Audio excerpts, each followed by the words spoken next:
Children who have access to the internet or computers, in general, are not always supervised. They read through instant messages for several hours because they like to chat with their friends and at other times with strangers. Recent research has revealed that 20% of children who are online are approached by sexual predators with an aim of fixing a chance for a face-to-face meeting with them.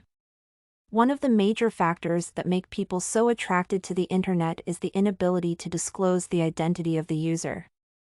This is the main reason that makes the internet so dangerous to kids, because kids do not always discover who they are interacting with.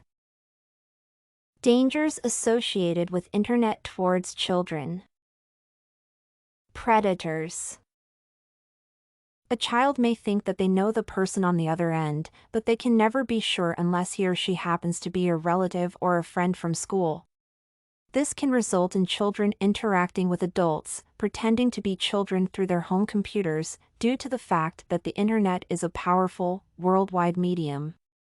Pedophiles, through the internet, communicate freely with each other like never before. Since the internet was discovered as a way of virtual validation of their character by sharing conquests, both real and imagined.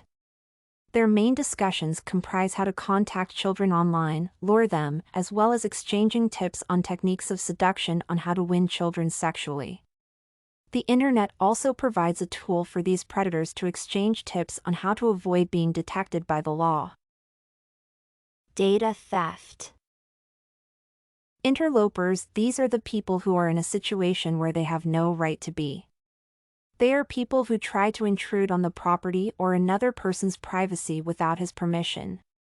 Interlopers of the internet are the people who access the internet of children without permission and interfere with the privacy of the internet.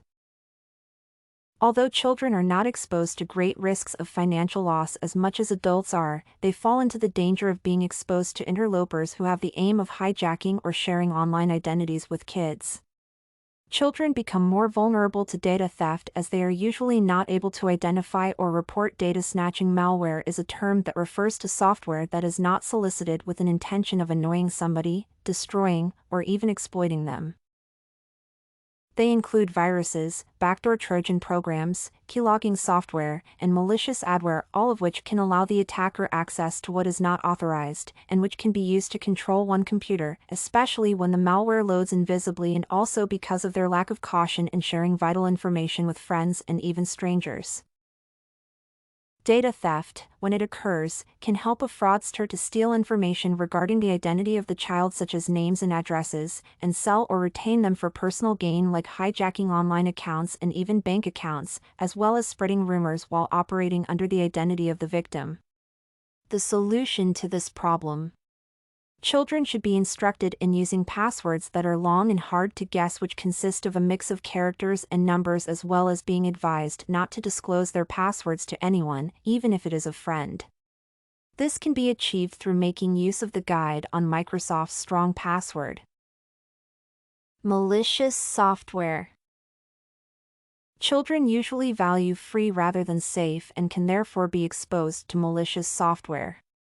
Peers like sharing links and files through which they risk downloading programs that are infected while in the process of looking for free music and software, as well as serial numbers, so as to use them in pirating games that are meant for commercial use. This is made possible by the fact that the distributors of malware know well that kids have a lot of trust in links beyond what they should confide in.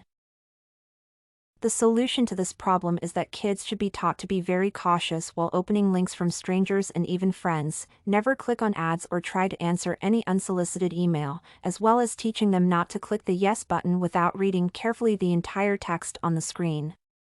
Kids should be advised to download only software that is legitimate and from trusted sites, and report any suspicious items to an adult. Inappropriate content. Certain content is not appropriate for a minor depending on their age, and therefore it should be the responsibility of every parent to use common sense to determine what is right for his or her child. Sometimes, even when children are not searching for adults and their content or materials that are violent online, they can easily come across them if they follow search engines or links that offer instant messages. For example, scammers can use pornographic pop-ups with an aim of luring the user to click links with malicious software. To solve these problems for kids, parents should make use of content blocking and other filtering software so as to control what children can see, and also be informed that this filtering software can only apply for a certain age, as well as depending on how the child is exposed to computer skills. In summary, there can be many dangers when children are unsupervised on the internet or computers in general. Parents should let their kids know that it is a privilege for them to use the internet and not a right. Children can also access dangerous material online even when they are at their friends' houses. This requires the spirit of teamwork between parents so as to control the use of the internet by children in and outside their homes. Study Corgi can help you make your studies smarter. Visit studycorgi.com for more samples like this, study tips, and writing tools.